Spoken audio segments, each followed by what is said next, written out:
This program was made possible by contributions to our engagement metrics and the reviews of listeners like you.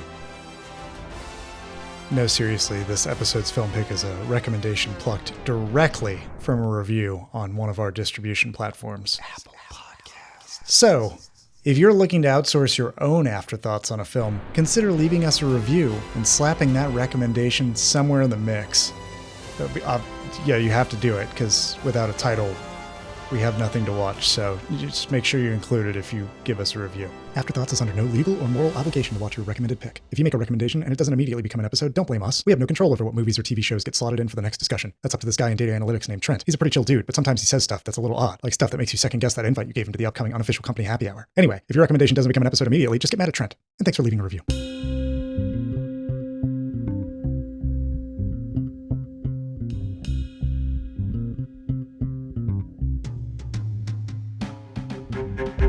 Welcome to Afterthoughts, everybody. This is the podcast where we watch a movie and give you our thoughts after we watched it.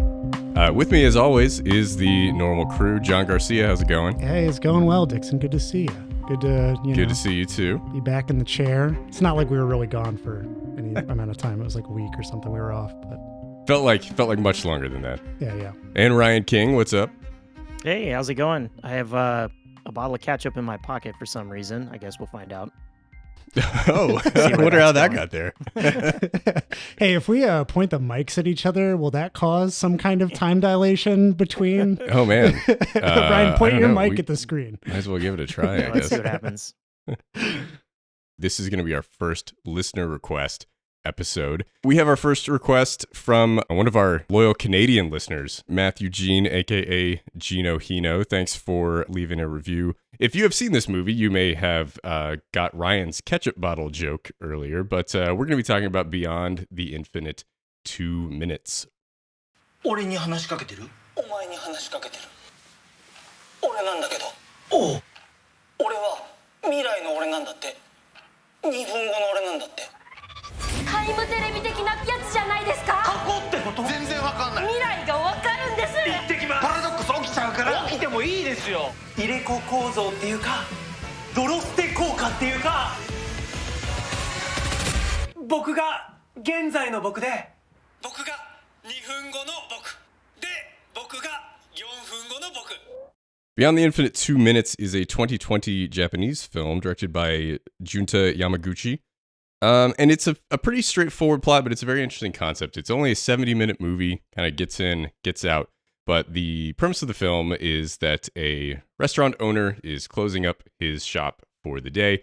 He has a TV in the restaurant, and he decides to go upstairs to his apartment, a few floors above the restaurant, and he has a TV in his apartment. When he goes into his apartment, he sees himself in the restaurant talking to him in his apartment, and he's very confused by this.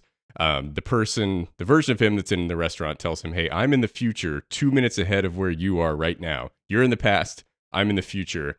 And things kind of spiral out of control from there very quickly as he is freaking out and trying to figure out what the hell is going on, and other people start to get involved. And so it's kind of a very straightforward time travel movie. The premise kind of reminds me of Primer a little bit, but it's much easier to follow and understand than Primer.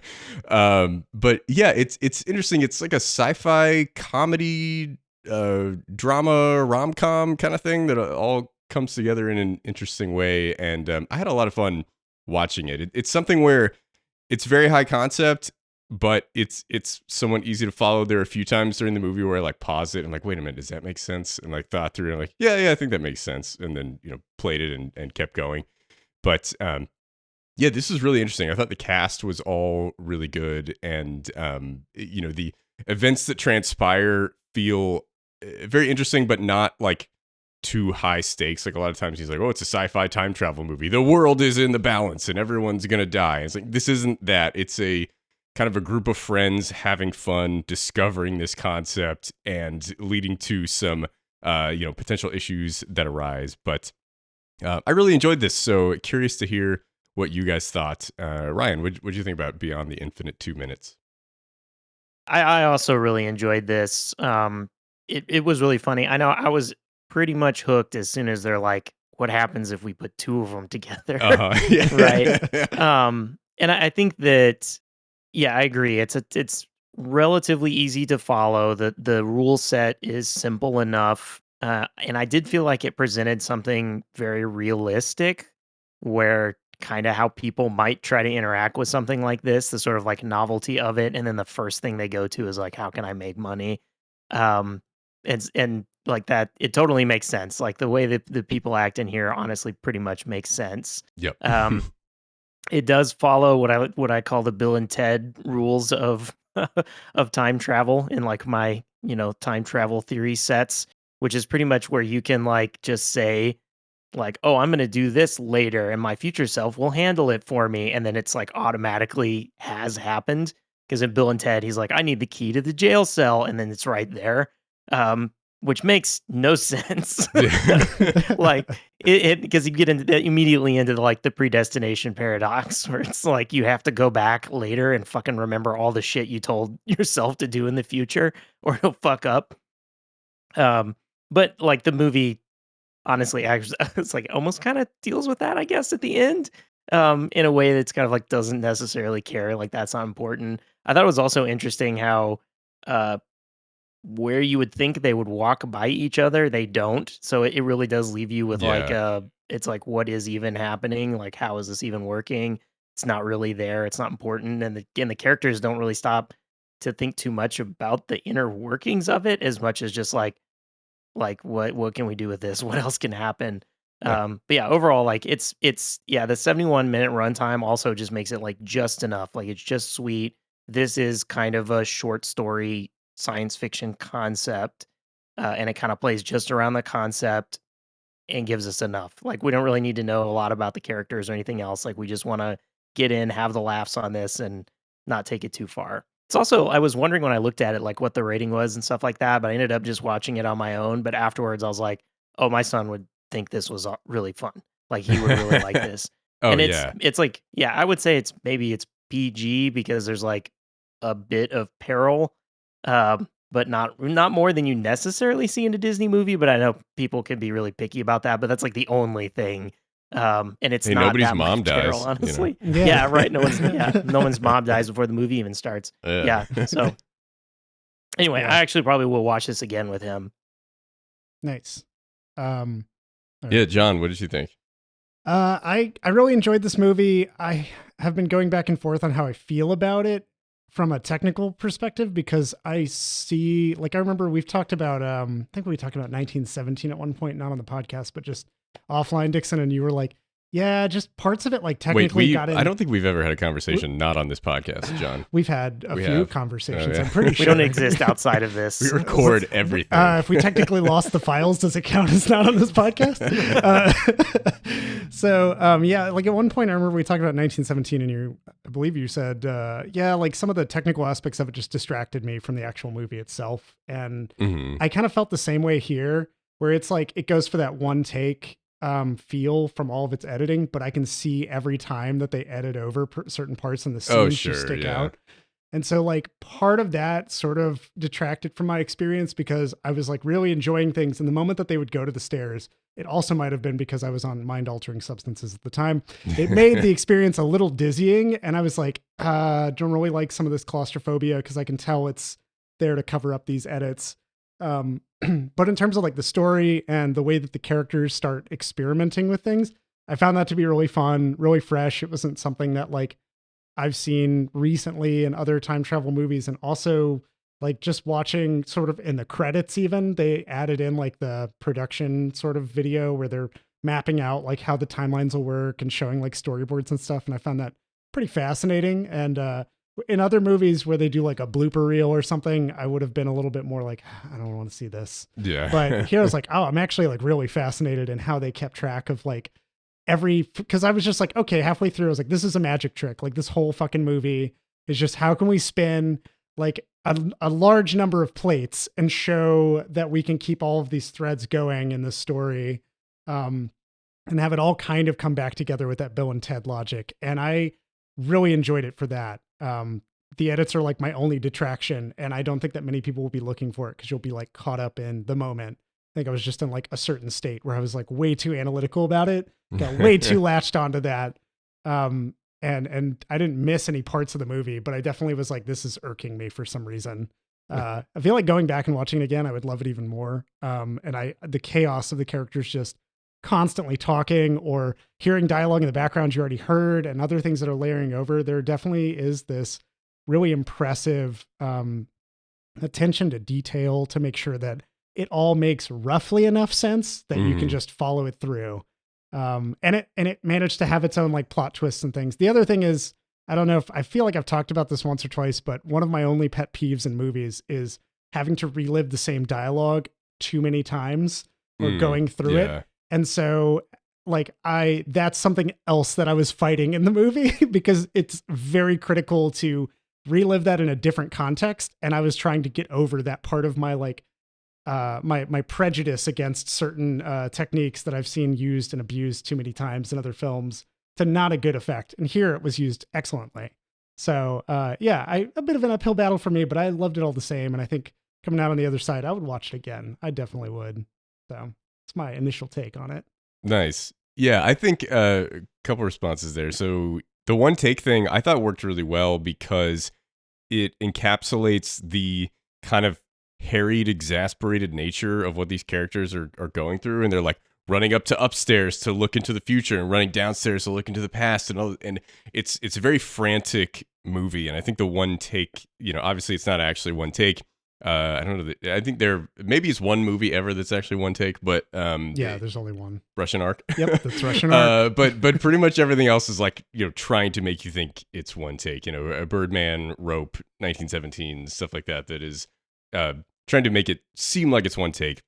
It's clear what they're doing here, but I think that works really well because like you feel the same emotions that the characters do, right? When they're like, holy shit, like I just saw into the future. They told me this thing. I got to go do it. And I got to go run down to the downstairs TV so I can tell the people in the past so that they can do it. And they keep going back and forth and you are just kind of caught up in this moment and have this kind of feverish pace that the characters have. And I think the cinematography worked really well to establish that. I think with 1917, to me, it just seemed like a straight up gimmick. Like I didn't really understand how it didn't add to the story really. And like the story was very simple and straightforward, and I felt like they were just adding on cool cinematography to try to elevate the movie beyond what it was, and it didn't work for me as well. But like Birdman does it, and I think that works really well because it's about a stage play, and the movie being shot in a one take context makes you feel like you're watching a stage play, and Rope is kind of like it's based on a play, and it works in that kind of light as well. But yeah, I thought that it worked pretty well. But Ryan, what were your thoughts on the cinematography and the one take aspect? Yeah, I kind of have like two takes on it. Like one, I do think that it works in the sort of style of, we're just following these people and the kind of like rushedness that they have. You can catch, I would say some of the edits are even a little bit worse. Obviously, like kind of they go by a door or something like that. Those are usually like clean edits that you can do. There's one where they purposely like go over the monitor and then come back that it was just like, you didn't need to do that. Like that was absolutely to cover versus sort of like naturally just using like, okay, if we open a door, we can use that for a cut. If we go past someone's back, we can use that for a cut, like those sort of natural things.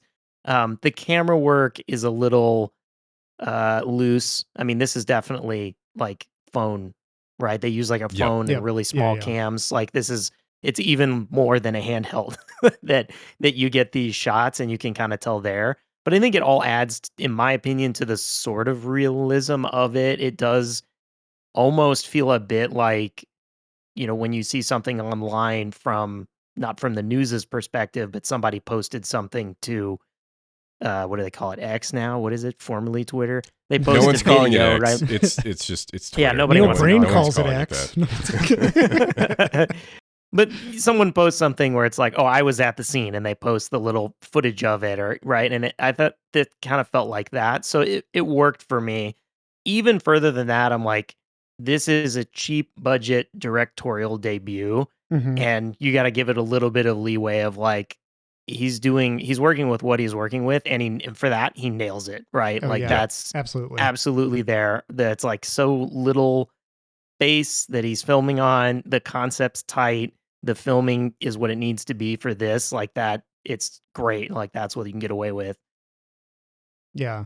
I 100% like agree. I'm not saying I'm down on it for those elements. I'm just saying they detracted in my initial like viewing of it. Having no knowledge of if it was indie or like any of that stuff, like I can pick up on some of that from the production value itself and like how, you know, the footage is grainy and has that sort of, it is like one step away from being found footage, of being a found footage movie. And I'm glad that it wasn't. I really liked how it was put together. Oh God, if it was a found footage I hate movie, found it'd be footage. so much more fucking shaky and disorienting. And yeah. I think some of that too, there's like the camera is kind of at the level of the heads of all the characters, and it's moving around, and you feel like you're a participant in the story, right? Which I thought was a cool aspect to the movie, where like the characters lean down to look at the TV, and you lean down with them, and you're running around and kind of turning your head as if you were an independent observer in the movie. Yeah, I enjoyed that aspect of it. Like everything about it, because it felt that claustrophobic. It was like inhabiting another character who's on the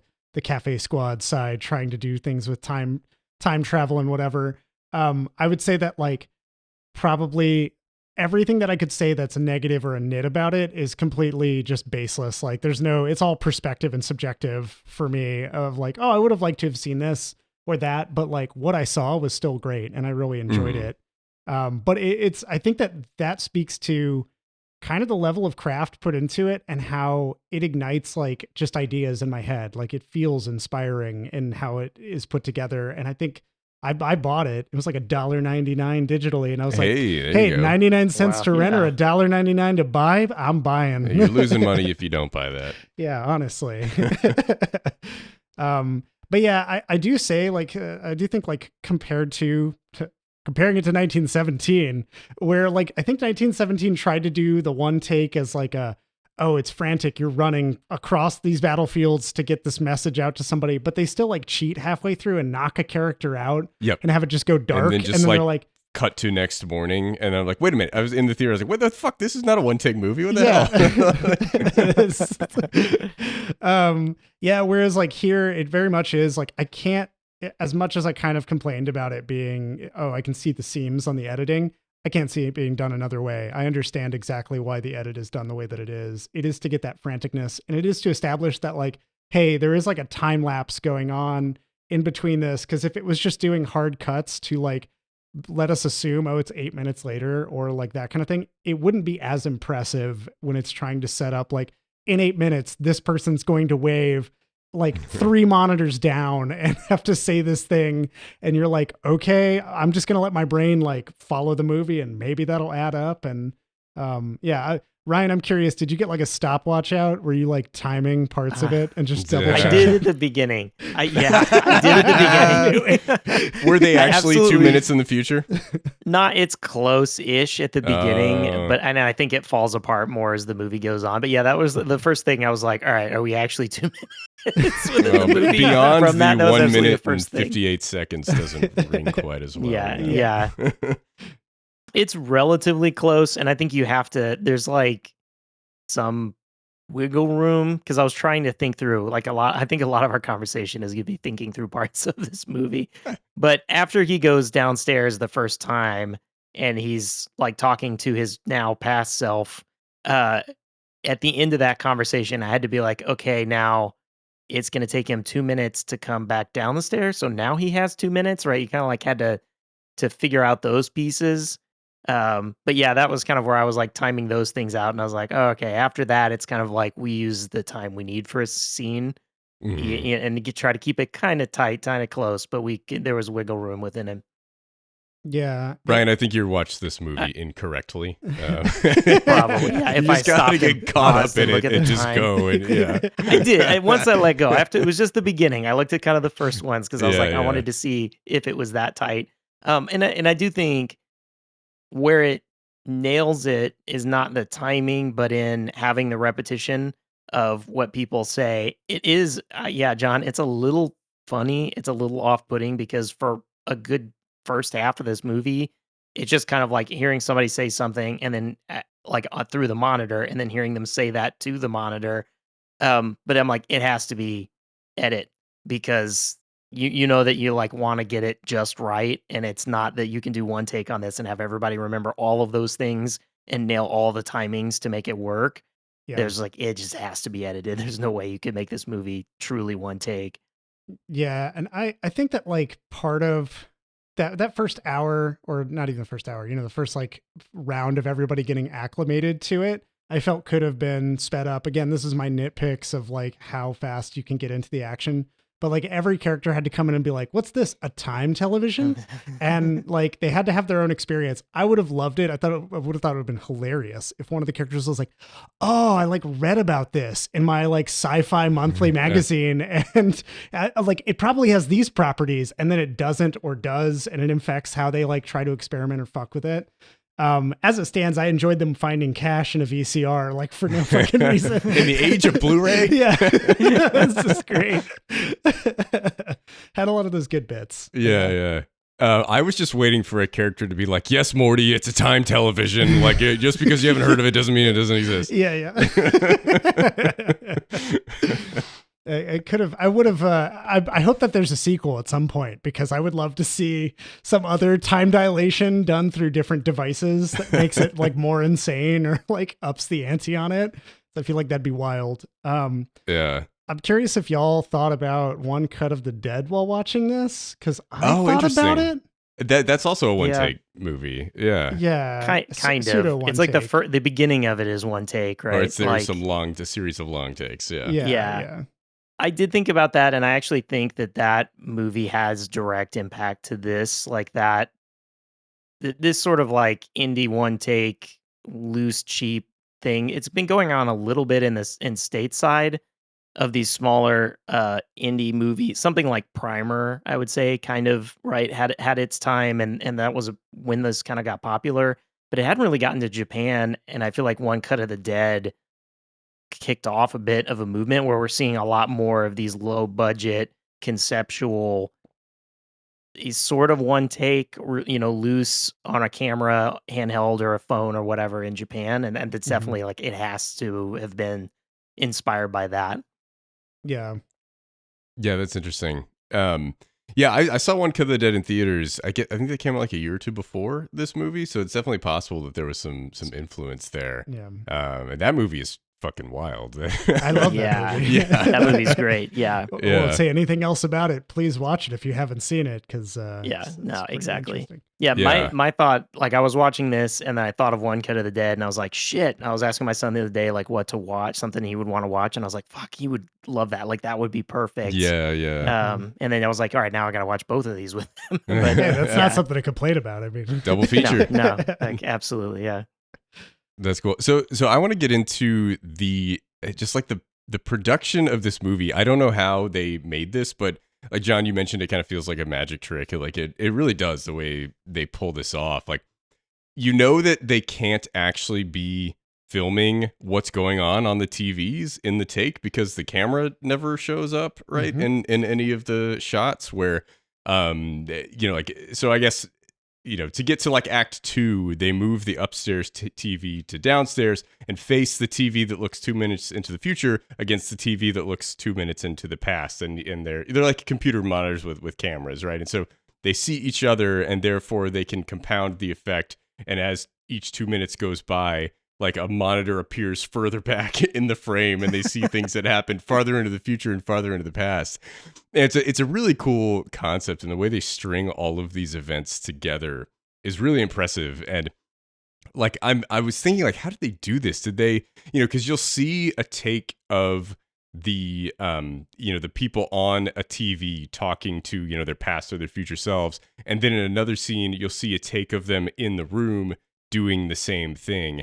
And I'm like, that they had to shoot those like 3 or 4 times to get all of the angles right, but like those actors memorized that exact cadence so perfectly well, and the exact intonation that they needed to say in every take, where you're like, oh yeah, that's definitely the same thing that I just saw, just from a different angle. And I was really impressed how they were able to pull all of that off and edit what's happening on the TV into the shot later, and have the actors still react to it in the correct cadence and time. And I was very impressed with just logistically this seems like an absolute nightmare to make. And the fact that they pulled it off so well, I was kind of astounded.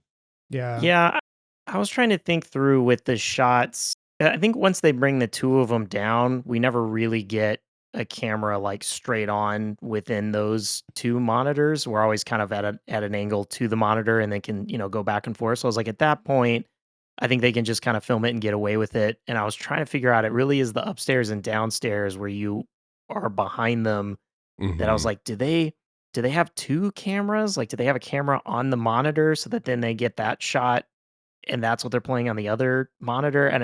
And it may be But if because they the did, then they cameraman's would pick up the kind of camera at in an the angle. background from the other angle at some point with the just where the camera is. You're like, Yeah, oh, it would definitely show up.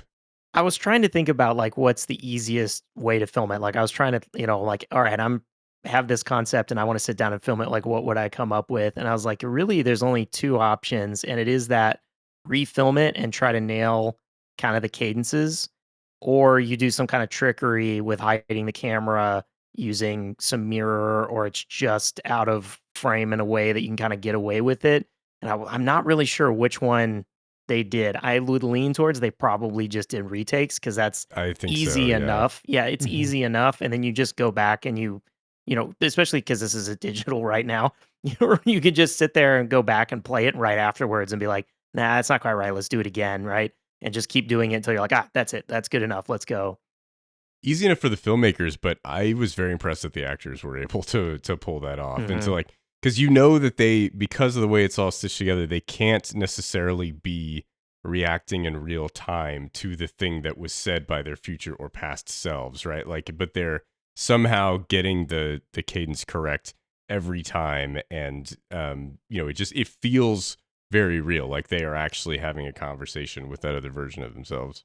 I think that is like memorization and preparation overall, like that they Oh yeah, I'm just probably- impressed with it. Yeah, Like, yeah, no, Yeah, yeah. yeah. It's like they I mean from my perspective, like it's fun to just speculate about how they did it. I think that's the fun of a magic trick, right? It's just like, how the fuck did you do that? Yeah, yeah. But over here it's kind of just like, for me, when I was looking at it, I was like, okay, so they had their lines, they knew exactly what they would say throughout the timeline that was going to be traversed, and they sat in front of the monitor in the room, they sat in front of the monitor in the cafe setting, they read those lines, had their camera set up, they left in blank space where they just recorded a bunch and spliced that in. Mhm. They were the only real, Ryan, I wonder if your radar went off on this too. But at one point, all the characters have an aside that's very loud, and you can't hear any of I- that in any of the mics on that. And I was just like, I did think about that. but then There's I a was lot like, of conversations to the side of the double monitors that just don't carry over to the monitors, and it's It's, unclear, I was like, how much fine. volume gets picked up. you obviously have to be in the path of the time stream to to properly get picked up. Well, a lot of times webcam mics are designed that way, right? Where they're like only supposed to pick up Directional. kind of what's right in Directional. front of them. So it could be that that's just how it was. Like you would think you would hear something, Mm-hmm. but there's other shit going on in the room as well. You're not just hearing what's coming out of the TV. So it could be just so quiet that it wouldn't have. I won't even like, mention that the registered. TV has no camera, or like, I don't know, I didn't see anything around it. I was just like, Nope. okay, fine, I It accept doesn't, it. It's yeah. a monitor, it's a portal, that's fine. Yeah, Also, just they got have like entangled. incredibly long extension cords. Yes, I guess I- like there were that times part where I was was like, great. "Wait a minute, is this a cordless monitor? Like, how is Nope. it hooked up to power or the internet or what? What's going on here?"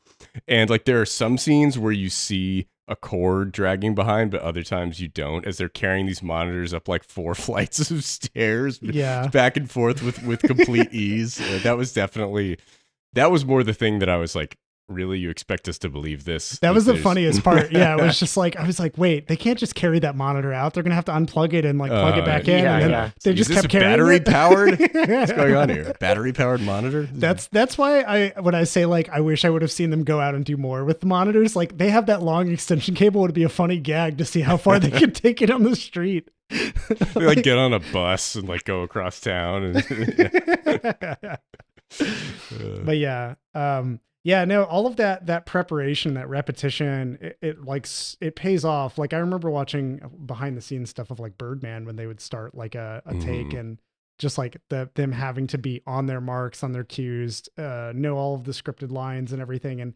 even that at times it feels still a little forced. But like here, it all felt such like there was a natural surprise, and they added in curveballs like they would betray, you can't always know what's going to happen in the future, but you have to preserve it. A whole sequence of that. And then the other sequence where one of them comprehends that just because you're in the future doesn't mean you know anything that yourself would know. Like Right, yeah. the employee who is like, what kind of era are we in 2 minutes in the future in Japan? And it's like, the same era. Like everybody looked at her like, what are you expecting? Those bits are just like really fun, get to play with the concept and just revel in it. But it's all of that reaction between them that makes it believable, that makes it like, oh, this character's actively discovering things, even though they're in the future or in the past. Like they're having revelations in both ways bidirectionally. And I found the ending to be like, especially kind of a nice cherry on top of like, you know what, this was all for fun. Like, fuck it. Yeah. We don't care. There are some deeper like psychological conversations that are had during the movie about like, valuing the present versus wanting to know the future and these things that are interesting. But it's like the movie kind of cares about that, but only so much as to like pull this fun conceit together, and it does provide opportunities for you to think about your own life and how you value living in the moment versus trying to plan for the future and things like that. But it's not like really focused in on that. It's like the movie is about doing the magic trick and making this thing come together and, seeing somebody 4 monitors back and be like, oh, they're 8 minutes in the future and they're telling us now what's going on. And I know that's going to come back later. And, that all that stuff is a lot of fun. Yeah. And creating like an aspect of suspense too, where you see danger like 8 minutes in the future and you're not sure where it's going to come from or how it's going to surface. And then you see it like move forward like 2 monitors the next time they show it. Yeah. That was pretty wild. Yeah. One other thing that this movie reminded me of is the Twilight Zone. Oh yeah. There's like an episode with William Shatner. It's not the one 30,000 feet or whatever. But it's like this one where he goes to a diner and there's like a nickel machine that tells you your fortune. And it starts predicting what's going to happen in like the next minute or two. And he just gets so obsessed with it that he sits there and wastes like all of his money. And his like partner is like, Don, What? are you just going to stay here? I don't know. Oh, sweetheart, listen to me. Please, if you love me, just listen to me. No, you listen to me. This machine is predicting our future. Do you think I could just walk away from it? it's like this little bobblehead fucking napkin dispenser that has shitty fortunes. And at some point they literally just have to be like, no, fuck this place. We're leaving and like deny it any kind of power. I felt like this movie had a similar, it was trying to do that message. It was really like, hey, you can get like really latched into the future. If you have even like an ounce of predictability for what might happen, you could completely lose sight of like what's important in front of you or become like defeated easily too. When it contradicts what's going to happen and you're disappointed, because we experienced that with like one of the characters. And this, at this point, going to like the spoiler territory when we're talking about like our I guess like the cafe shop owner. I can't remember any of the names because it all flew by me. Yeah, they don't say their names a lot either. Yeah. Right. So and the cafe shop owner, he's like been thinking about whether or not he should ask this woman out who works at the barbershop nearby. And at some point, reading into one of his the TV time machine, it's like, yeah, do it. She said okay, and like he goes and does it, and it absolutely destroys him what he finds out. And so he's like, this is bullshit. Like it can tell the future. He becomes completely disenchanted with wanting to know the future. He's like, nope, don't care, because you get your hopes up one way or it fulfills itself. Yeah, he was betrayed by his future self. And there's an interesting idea too about like a lot of these characters feel like they need to fulfill the future, like what they see on the screen. Like, oh, well, we have to do it.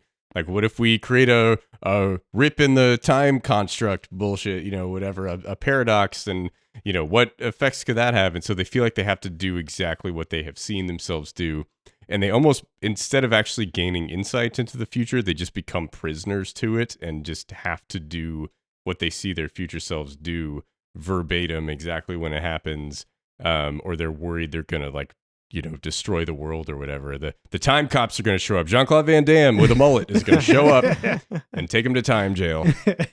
Yeah, I do think that early on, the kind of first test that they do with that, the one of them has a scratch ticket. and he asks his future self, like in 2 minutes, like, which one should I scratch? And he shows him, like, oh, scratch the top corner. And then I was like, immediately, and they don't address that one in particular, but still Nope. conceptually, I'm like, does the future one like have scratched other ones to know that that was the best one? No, Like it's just how? the And one then he it's like, scratched, and no, he happened to win something, so he said to do it. E Yeah. right, exactly. Now, once they get to, like, multiple monitors, they can ask, like, a future self, like, way down the line, like, looking back. But again, you sort of run into the same problem of just, like, that's what they did, and then I just kinda fall in the line of that. There is the pondering at the end that I do like, where the our main character, cafe owner, and the girl, sit down and they start talking about how they felt betrayed by people who told them the way the future was gonna be and that it didn't turn out that way. And it kinda they Yeah. share that, and that was sort of an interesting, like, kind of Fucking rounding up Mayans. all of it. Yeah. Yeah. Talking about Nostradamus and yeah, just bringing up that kind of history. That was pretty yeah, it's one of the things that the other characters don't acknowledge it because they're so high on the fact that they can read into the future a little bit. And it's a very mundane version of the future. Like it's only what you fulfill basically is kind of what the outturn of the movie is, the outcome of the movie shows. And so like whenever that one is like, I want a sleeping bag, they like never question it, but and also like the employee who like quells cafe owner's concerns, he's like, why do I have to go in and pretend that I'm okay? And she's like, because the timeline, she just like covers that up. She would have completely dispelled whatever time travel bullshit if she had just let him go in and be like, no, it's all bullshit. Like they would have been like, oh, these tickets, this doesn't matter. Like, I don't know. It's interesting that they propagate the lie because of their fascination with wanting to know the future. Yeah. They sort of like mob him into having to keep up the charade with them and be like a believer as well. And so getting that moment between the barbershop attendant and the cafe owner was just such like a sweet moment of them being like, yeah, this is actually like probably what it's really about. And then the fucking time travel comes back into play when those mobsters show up, the Yakuza, whatever they are. Yeah. I did think that scene was, kind of the movie's moment to try to make a comment about society and life. And I found myself falling into that at times where it's like you think you know what the future is going to be, and therefore you have like a nihilistic view about it. And it's like, oh, well, global warming's destroying the planet and like fascism is taking over everything. And therefore, like, I shouldn't, plan for the future the way that I otherwise would, right? Like the cafe owner is talking about like, well, I kept thinking the world was going to end because Nostradamus said it was going to end. And then the Mayans said it was going to end. And so I didn't actually like live my life to the best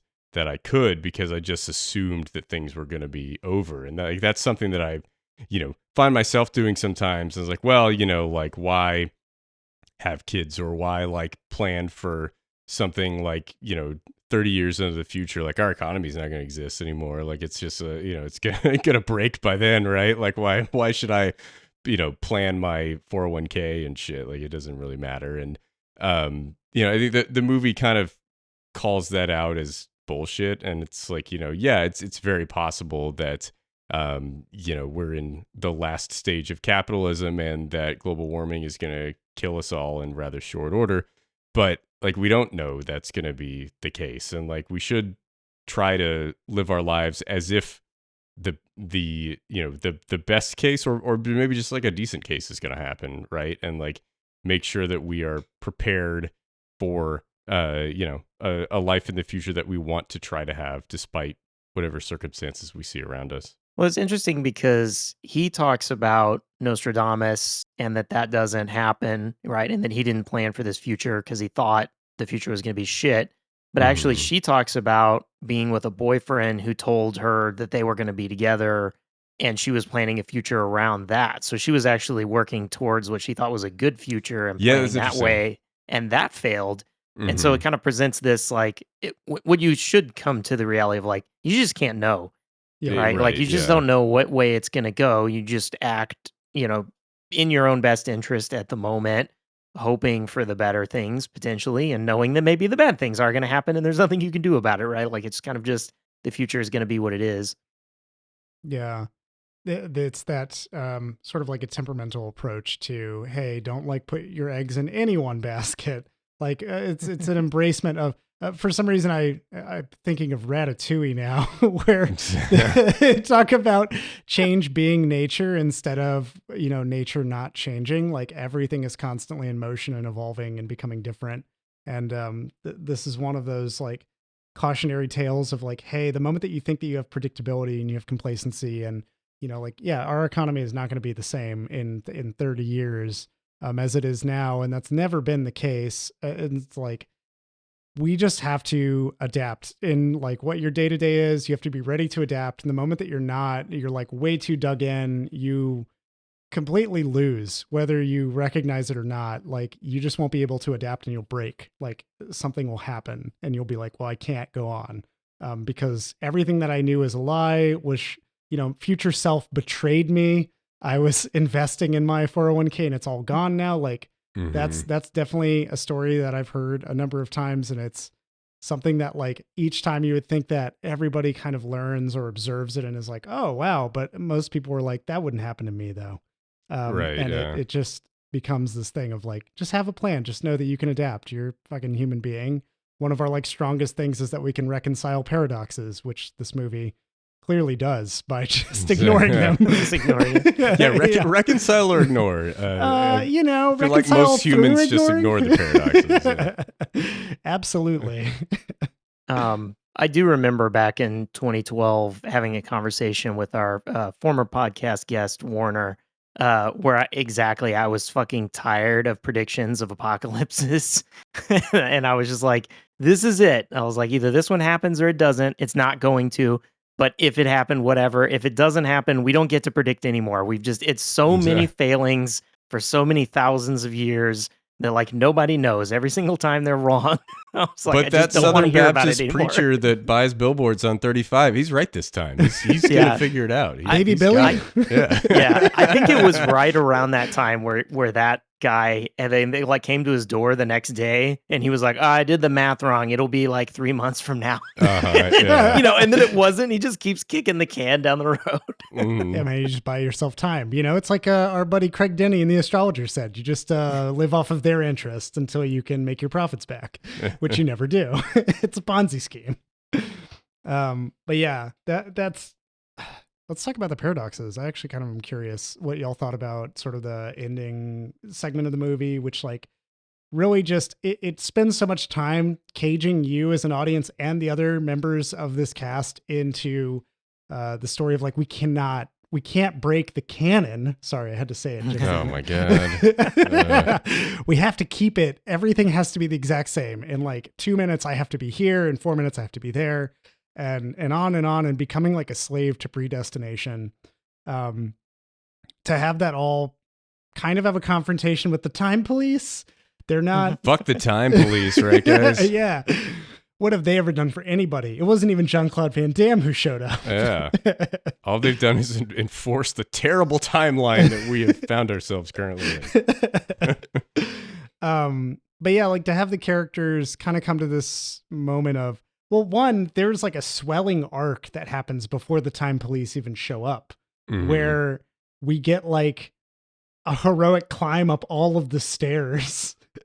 And with each character, very long extension cord on that monitor. Yeah, and each character coming up and being like, "You forgot this. You'll need it. I always thought you were cool." To like the cafe owner, it's like, I don't really know if y'all we ever discover time travel collectively. I'm not entirely sure how I want you to tell me that I probably will die or something's going to happen.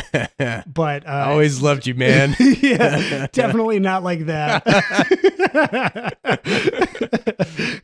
I expect wholly that Dixon will hand me something useful and go, "Hey, 2004's Punisher's not that good."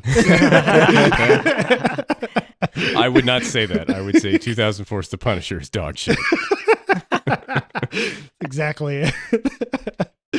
But yeah, we get that nice heroic climb, and then it after we're kind of like de-escalating from the situation that happens in the top of the apartments, the time police show up and are just like, yeah, you've been fucking around with time, haven't you? Like, all right, you're going to drink this sleepy time powder. They knocked like everybody else out with non-lethal lasers or tasers or something. Those like ray guns they had were fucking hilarious. Like clearly purchased from a local toy store. Just plastic with like a little light on them. You know, just that was hilarious. Kind of the beauty of like indie filmmaking is getting to pretend along with the filmmakers and being like, I see exactly what this is and I acknowledge it. Like, yeah. Yeah, and they're just like, you're gonna drink this powder and then you're both gonna go to sleep, and we see like on the television them doing it. But then when they get to it, both characters, the barbershop attendant and cafe owner, are both like fake sneeze and like spread the powder around, and the dudes start panicking, and then they just fucking fade away like Greg Kinnear. And they it just happens. But like the whole movie just rejects everything that had been building and binding them in. What did y'all think when that happened? Yeah, I thought that was a cool scene, and you know, like it's, you know, finally it's like a predictable way for the movie to end, but I still liked it where, you know, the characters are triumphing over fate and saying, no, like I'm gonna make my own destiny. I don't have to do what the future TV tells me to do. I'm going to do my own thing. And I love that the time cops are like, what? You have no idea the seriousness of this thing that you've done, blah, blah, blah. As they're like slowly fading away, and they just keep yelling at them. And the one's like, oh, wait, you're disappearing. Like, oh, no, you're disappearing. Just like, those guys were hilarious. And actually, I kept wondering while watching that, they looked just like the two friends that like came over when they first discovered the Time TV, and they call those two friends and they come over and become part of it. And I was like, are they supposed to be those guys like in the future became time cops and then are coming back? And like, I don't know if that was by design or if they just happened to look very similar to them, but that would be a funny arc. Yeah. I tried to look up on IMDb, and I was like, it didn't say that any actor played two characters, so it may just be a coincidence, but they looked just like those guys. Yeah, the same kind of build and like profile. Yeah, and very similar facial structures, and it was weird. I would have liked that, honestly. Yeah, that would be interesting, right? Some sort of like future version of themselves coming back even from a further time. Like it's not 2 minutes, it's this crazy distant future. Right, that they're coming back this from. is like, and they looked much older, and I was like, did they put them in like 20 years older makeup in order to do this scene? Like, what are they doing here? I don't know. Yeah. But that guy didn't have a beanie, so I couldn't recognize him. You know, he had a beanie on in every scene. What am I going to do? I did think about the sort of causality issues here, and I had wondered how if the movie was going to explore like what does happen when someone doesn't do what their future self said through these monitors, and like how would it unravel? Like how would it fall apart? Or is it just impossible? Like it doesn't work that way. And I do like at the end, that it kind of like thumbs its nose at it and just does that. It's a really entertaining into it, but it did give me the thoughts of quantum immortality. And I don't know who it was, and I can never remember, but there's someone who's talking about like quantum physics and that kind of shit, and like multiple dimensions or multiple timelines.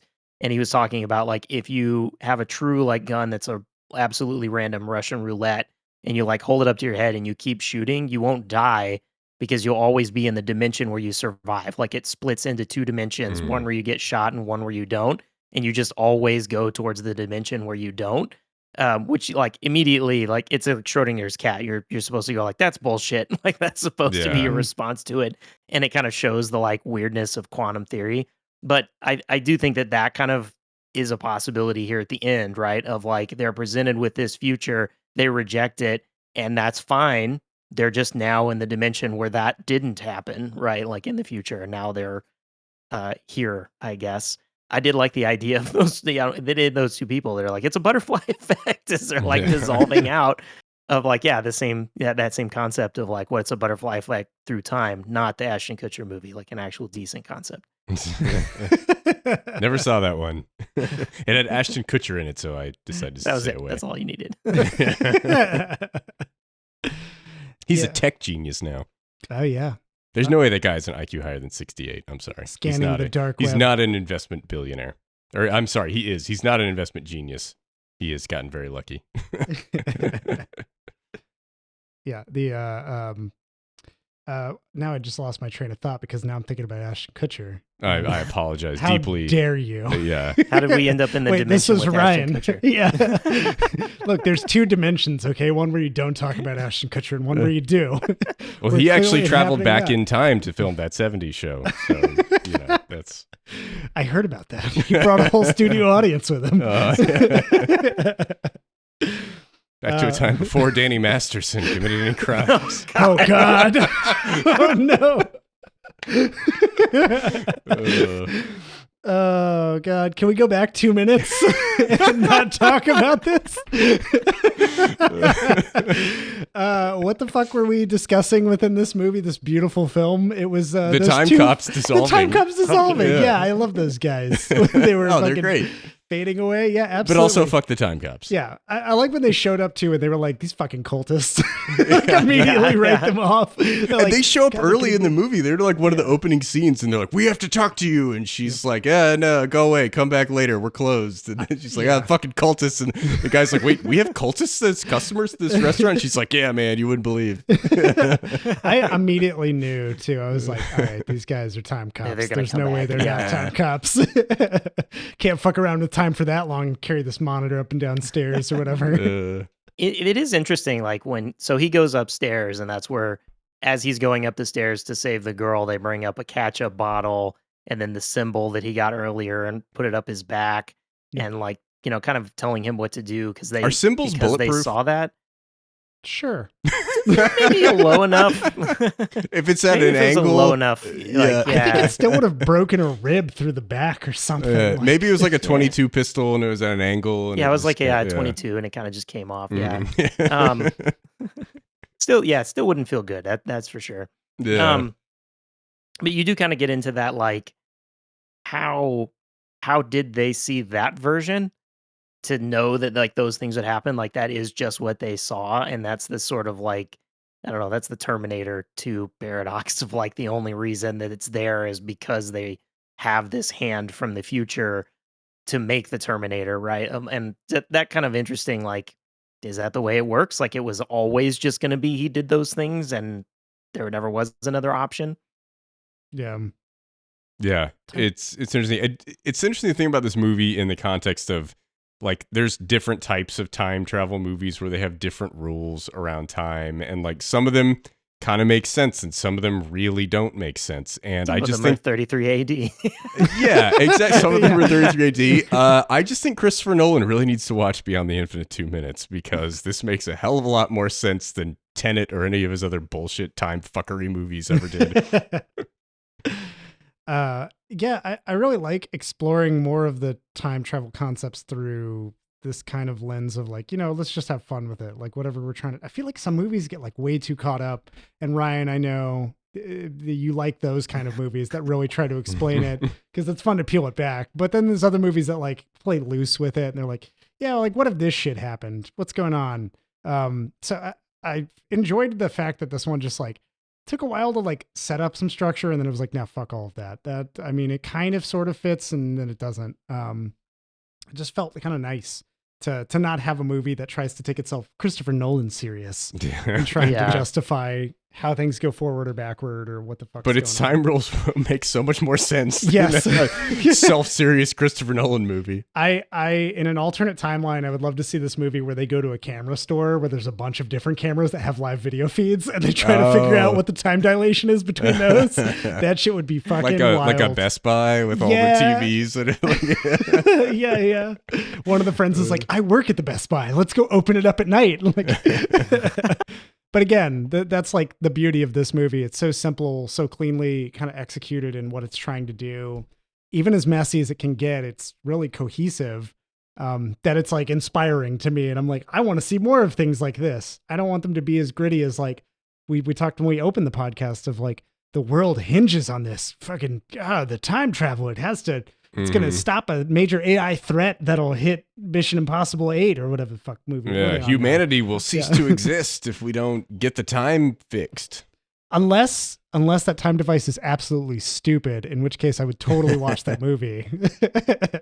It would have to be something really dumb, like we need to get a Mr. Bobo doll. It's the key to time travel. that would be fun. Sure, why not? But Eh. everything else, no.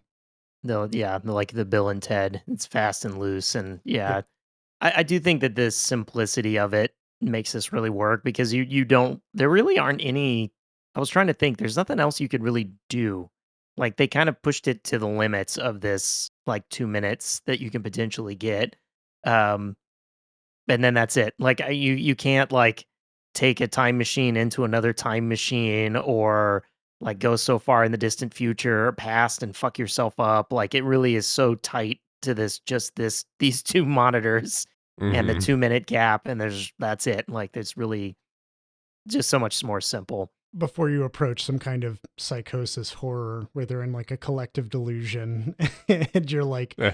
they're trying to Yeah. explain to other people that they're seeing this time delay and it just doesn't work. Like nobody's Yeah, right. believing them. Somebody that's not involved is like, why are you doing this crazy shit? And they're like, I have to. The future told me that I had to do it. Carrying like an iMac out in the streets. There is that scene where they're like, oh, we could see like infinitely into the future. And then the one guy's like, but we would never be able to leave this room if we did Right. that. Because we would Yeah. always have to come back into the camera every 2 minutes and update the past people. I love that they're like, we could do it. We could totally. Some of them are like really on board to stay there. They're just I liked- I'm imagining they do walk away and there's one future self who's like in front of in their monitor, like 1,000 monitors down, that's like, hey, can anyone hear me? Like, hey, I've got something important to tell. I'll just wait. I'll wait here until somebody walks in front of a monitor. That's the end credit again. scene where it's super flippant. Like, That'd be pretty fucking funny.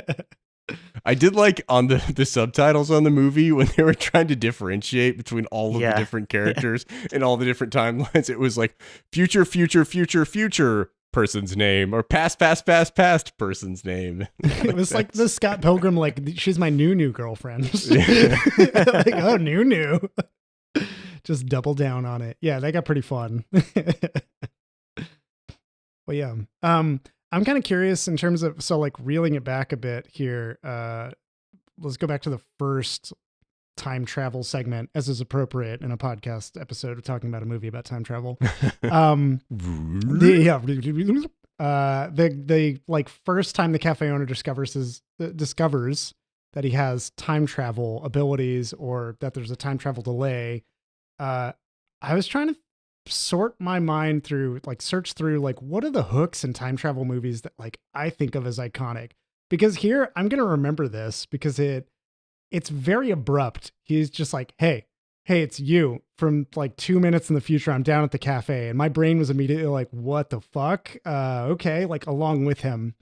But I was curious if y'all had any other thoughts or there were other time travel movies that absolutely have that hook in them where you're like, I got to figure out what the fuck's going on with these like mechanics or with these characters, or if it like really does a good job. Like I thought about Looper a little bit. I thought about, I haven't seen Primer, so I have no idea. Primer just doesn't make any sense. Like it's just so insane and they just don't bother explaining to you what's going on. And it's like, I I hate it when movies have the explainer guy scene where like some dude comes in and tells you all that's been going on. You're like, dude, I was there. You don't need to fucking tell me. But like Primer is the opposite extreme of that, where they just never tell you what's happening. And like the characters know what they're doing, but you're just kind of like left to piece it together. And like, I've only seen it once. I don't know if it makes more sense on multiple viewings, but not particularly. It definitely, if I draw it out, it's a bit like my Back to the Future drawing. Yeah.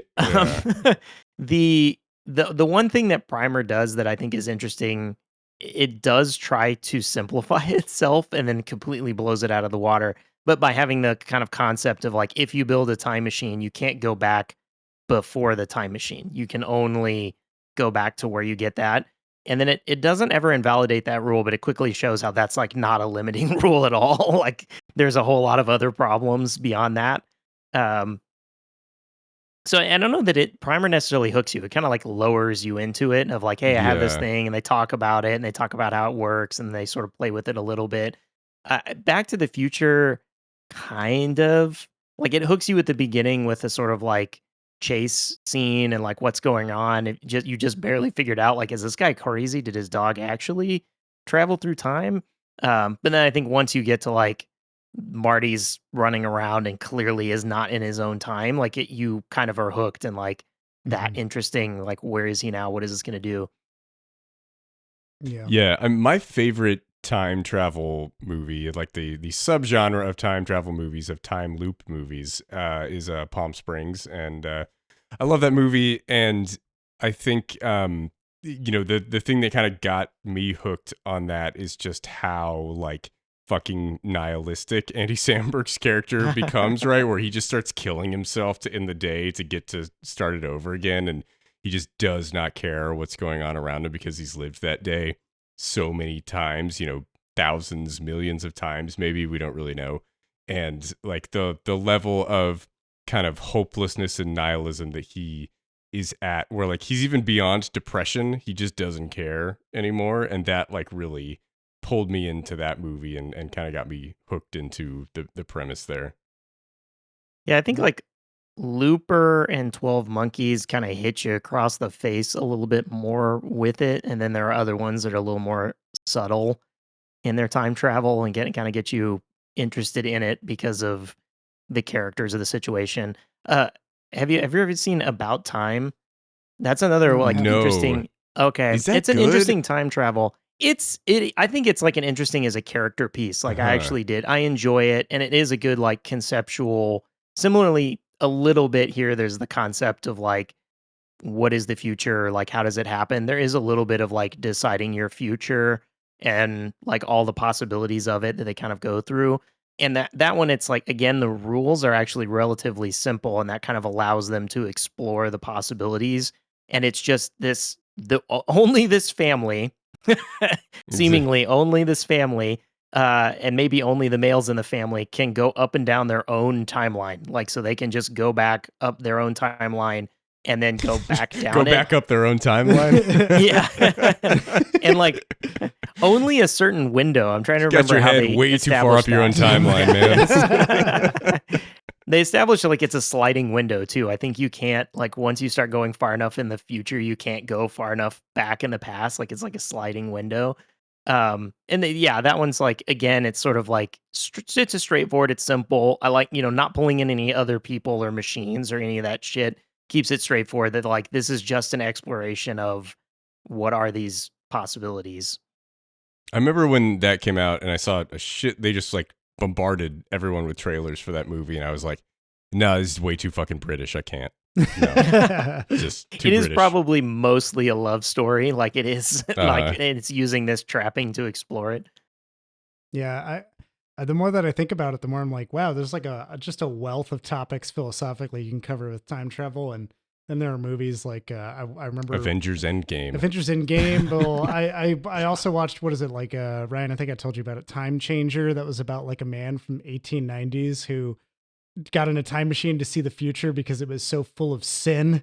There was so much an affront to Christianity and God that he just had to see it with his own eyes. And that was like time travel being used to project antiquated moral values on the future. And that was like a 2002 movie that was obviously not good. Is this a PureFlix thing? It was before PureFlix, but I'm sure it would be hosted on PureFlix now. Technically, movies are time travel.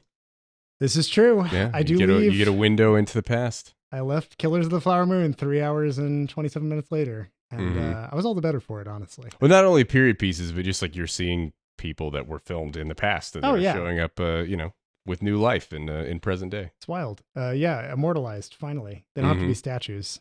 So, yeah. For listeners out there, if you have a time travel movie that you absolutely cherish, if you would just, tweet at us, X at us. Yeah. Send us a note via carrier pigeon if you would. Yes, why not? Yeah, that would be better. We still take those. Yeah. Email us, add us on whatever social media platform you feel like. You guys have any other thoughts on Beyond the Infinite 2 minutes before we put a bow on this? I feel like we went beyond the infinite 2 minutes when we were talking about Beyond the Infinite 2 minutes, and I think that's appropriate. We definitely went beyond the finite 2 minutes. This is true, too. I don't know if we went beyond the infinite 2 minutes. That's hard. That seems difficult. I understand the mathematics and the dead cat, but I don't understand beyond the infinite 2 minutes. Cool. Well, Ryan, would you recommend this movie? Yeah, I mean, I absolutely would recommend this movie. It's an easy watch. It's a fun watch. It's an interesting concept that I don't think really is going to be repeated or played off a bunch. Like it's not something that we're going to see a bunch of derivatives of this thing. So I think it will hold up for a long time. Um, I do think the American title is better than its original title. That was one thing that was interesting. They talk about the droste. I don't know how you say it. Yeah. Like Yeah. cocoa powder or whatever that has this. There's an effect. This actually is a name of that like effect where you have a painting that has its own painting within it, and you kind of have this like infinite set of paintings potentially. Beyond the Infinite 2 Minutes is kind of a catchier, cool title. Oh yeah. And so yeah, I do think that is a little bit better. But no, like it's just a fun, great watch. Definitely $1.99. Like yeah. Come Oh on. yeah, dude, definitely. It's also on Amazon Prime for free, so Yeah. you can get it that way as well. But cool, John, would you recommend this movie? I mean, I bought it and I don't regret it. And I absolutely would recommend it. I hope that anybody out there who's listening, that you didn't like take my nits to heart when you go into this film, and that you watch it with, it's going to be entertaining. It's going to be fun. It's a good time. When I was watching it, was just in a totally different headspace. And also it had some of the things that I like normally register on a certain level as being like annoying. But in this context, I really enjoyed it. I thought it did a lot of fun things with the content it had, and I'm looking forward to watching it again. It's something that Sasha didn't watch it with me, and I would want to show it to her just because I feel like she'd have fun. So yeah, would recommend. Cool. I would also recommend this movie. I thought it was a real fun time. It kind of reminds me of like, sometimes you go into like a hotel bathroom and there's like a mirror on one side and a mirror on the other side, and you're like, oh shit, I see myself forever down the hallway of mirrors. And it's like that, except each layer is 2 minutes into the future or past in both directions. And it's a very cool concept. And I dug it, and I really liked what they were trying to do. So it's a very fun watch. It's a funny movie. It's an introspective movie. There's a lot of reasons to check it out. So definitely would recommend Beyond the Infinite 2 Minutes. Thanks for listening, guys. I have been your host, Michael Dixon. I remembered to announce myself this time. With me, as always, Ryan King. I'm from 2 minutes in the future, Dixon. You're going to watch a Marvel movie and not like it. God damn it. Why am I going to watch a Marvel movie? I've sworn those off. I actually might watch the Marvels because I did like Captain Marvel. And then I'll hate the Marvels and I'll be mad that I did it. Anyway, John, what were you? Thank you for joining us. I fucked up. I'm going to keep it there. I'm from 4 minutes in the future, and you're going to watch the Marvels and fucking hate it, my friend. God damn it.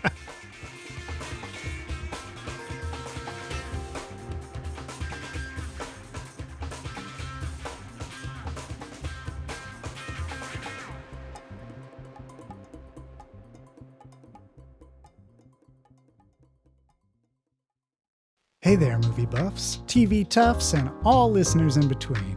John here from the Afterthoughts podcast. I just wanted to drop in at the end of this episode and say thanks for listening. If you've got afterthoughts of your own to share, hit us up. You can find us on Twitter, Facebook, and Instagram at The Afterpod, or jump into a conversation on our Discord server. You can find info for this and more at theafterpod.transistor.fm. Thanks again for listening, and we'll catch you on the next episode.